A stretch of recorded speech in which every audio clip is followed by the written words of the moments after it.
Hi friends, ఈరోజు మనము Telangana style పాయ ఎలా తయారు చేసుకోవాలో ఇప్పుడు చూద్దాం. ఈ పాయాను ఎక్కువగా తెలంగాణ, కర్ణాటక రాష్ట్రాల్లో పాయా సూప్ను చేసుకొని చాలా ఇష్టంగా తింటారు.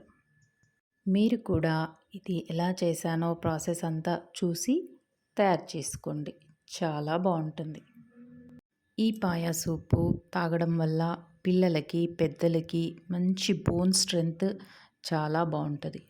కాబట్టి తప్పకుండా మోకాళ్ళ నొప్పులు ఉన్నవాళ్ళు, ఇంకా ఆపరేషన్ చేయించుకుంటారు కదా, వాళ్ళకైతే చాలా మంచిది.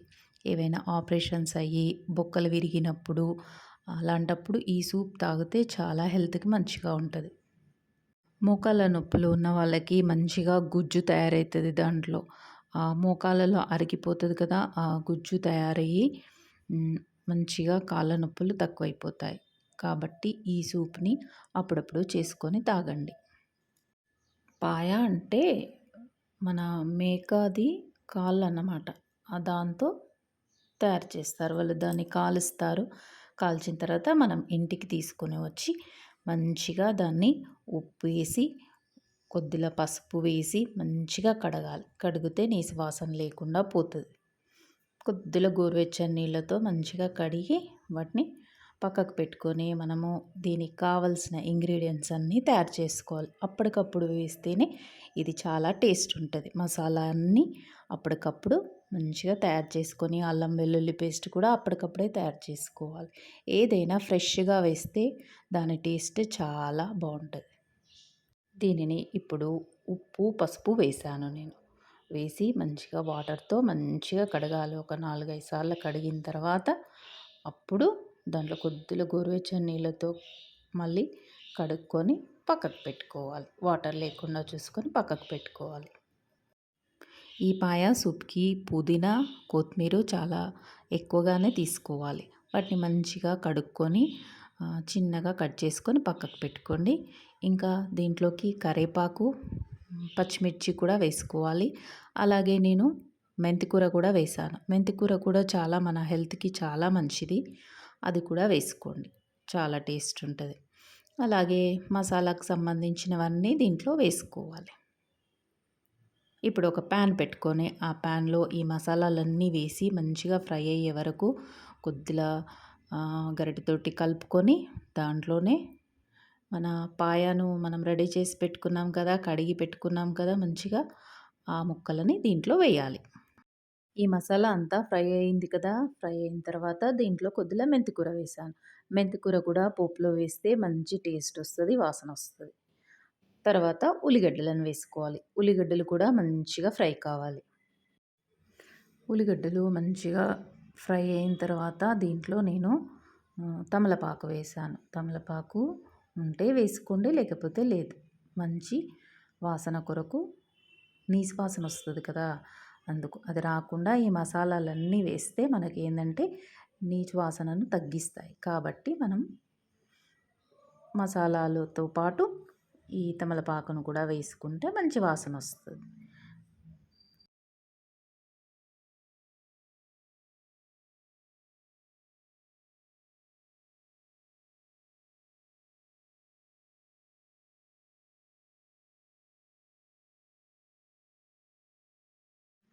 ఇప్పుడు ఈ మసాలా అంతా మంచిగా ఫ్రై అయిపోయింది. దీంట్లో మనము మేక కాళ్ళను వేసుకోవాలి.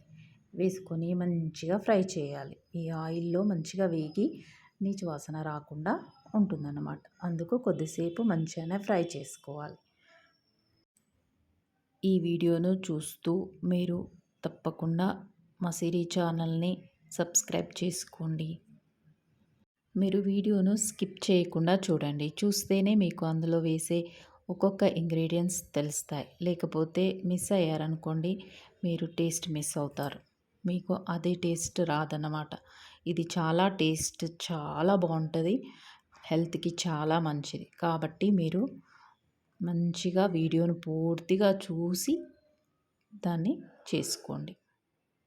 ఈ మేక కాళ్ళల్లో కొలాజెన్ అని ఉంటుంది. అది మనకు బోన్ స్ట్రెంగ్త్కి చాలా మంచిది. మన ఫేస్ క్రీమ్స్‌లలో, లోషన్స్‌లలో కూడా యూజ్ చేస్తారు కొలాజెన్. మనం ఇది తింటే ఇంకా మన ఫేస్ బావుంటది. ఇంకా మన హెల్త్‌కి, బోన్ స్ట్రెంగ్త్‌కి చాలా బావుంటది. కాబట్టి ఇది అప్పుడప్పుడు చేసుకొని తింటూ ఉండండి. ఇప్పుడు ఇవి మంచిగా ఫ్రై అయ్యాయి. దాంట్లో పసుపు వేశాను. పసుపు తర్వాత అల్లం వెల్లుల్లి పేస్ట్ వేశాను.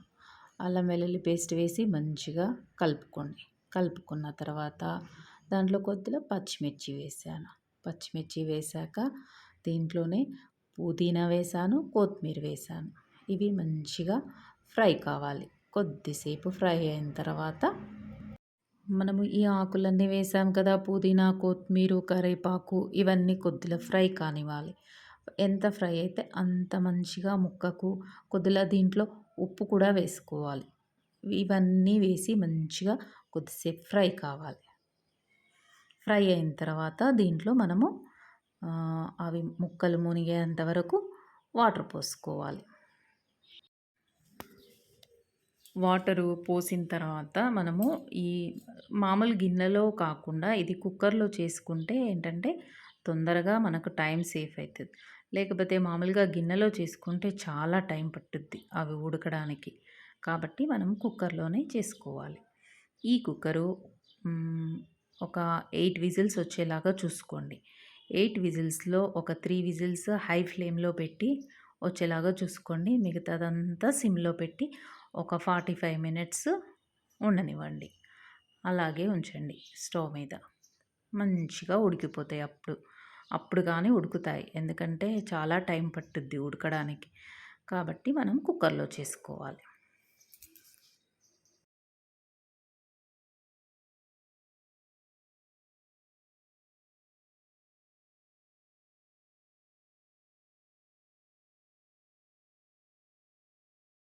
మొత్తం 8 విజిల్స్ వచ్చింది. ఇప్పుడు మొత్తం పాయ అంతా మంచిగా ఉడికిపోయింది.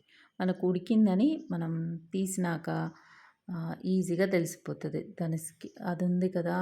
బొక్కలకి ఉన్న ఫ్లెష్ అంతా ఈజీగా వచ్చేస్తది.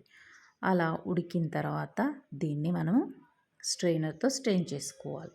ఎందుకంటే దీనిలో ఆకులు అవి ఇవి మసాలాలు అవన్నీ ఉన్నాయి కదా!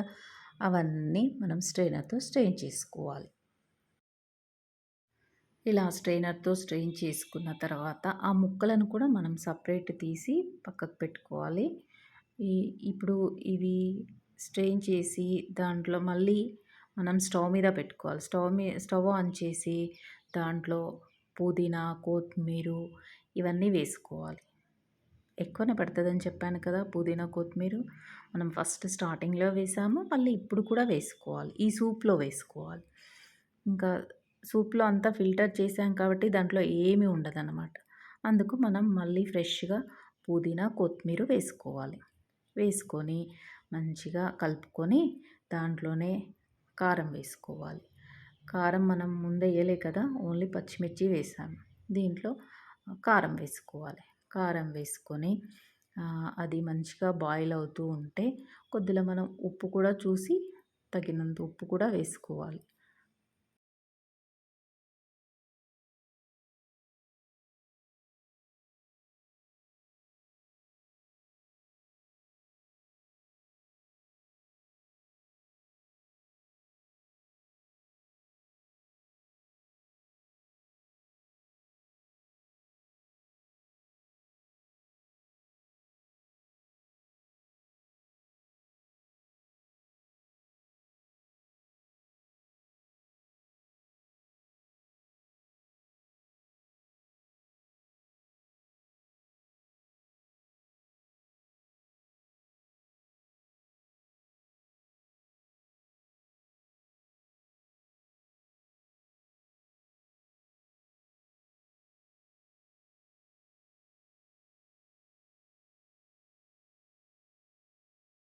సూప్ బాయిల్ అవుతూ ఉంటే దాంట్లో మంచిగా ధనియాల పొడి వేసుకోవాలి. ధనియాల పొడి కొద్దిగా నేను చిన్న స్పూన్ తోటి 2 స్పూన్లు వేశాను.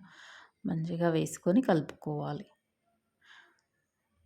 ఇప్పుడు టేస్ట్ కొరకు కొందరు చింతపండు వేస్తారు. నేనేమో నిమ్మరసం వేశాను. మీ ఇష్టం అది. నిమ్మరసం అయితే నిమ్మరసం వేసుకోండి. చింతపండు రసం అయితే చింతపండు రసం వేసుకోండి. ఏది టేస్ట్ అనిపిస్తే అది వేసుకోండి. ఏది వేసినా టేస్ట్ బాగానే ఉంటుంది. దీంట్లో చిక్కదనానికి మనము కొద్దిగా జొన్న పిండి తీసుకోండి. జొన్న పిండిలో కొద్దిగా నీళ్ళు కలుపుకొని అది కొద్దిగా మంచిగా లూజ్గా చేసుకొని దీంట్లో వేసుకోండి. మంచిగా చిక్కగా అయిపోతుంది. మనకు కొద్దిగా సూప్ చిక్కగా ఉంటేనే మంచిగా తాగడానికి మంచిగా వస్తుంది. కాబట్టి అలా వేసుకోండి.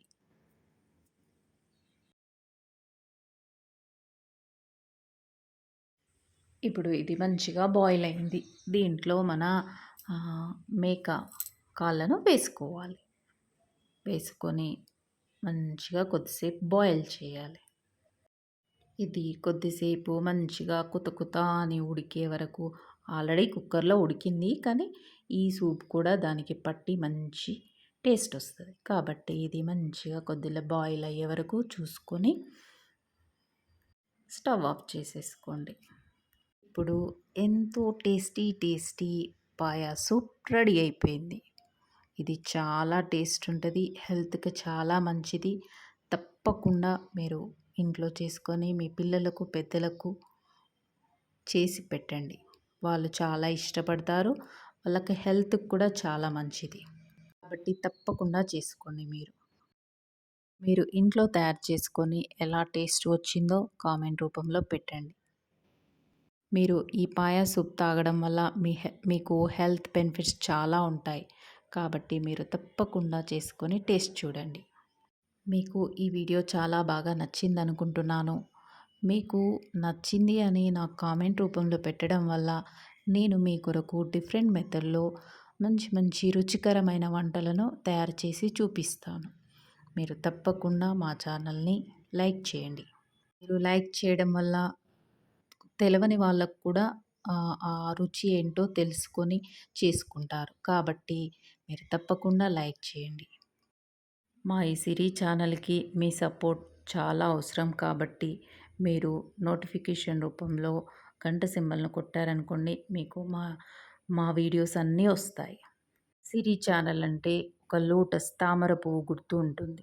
దాన్ని చూసి మీరు తప్పకుండా సబ్స్క్రైబ్ చేసుకోండి.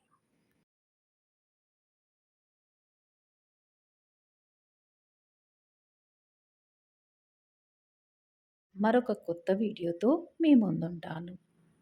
Please like, share and subscribe to Siri channel. Thank you for watching. Bye bye.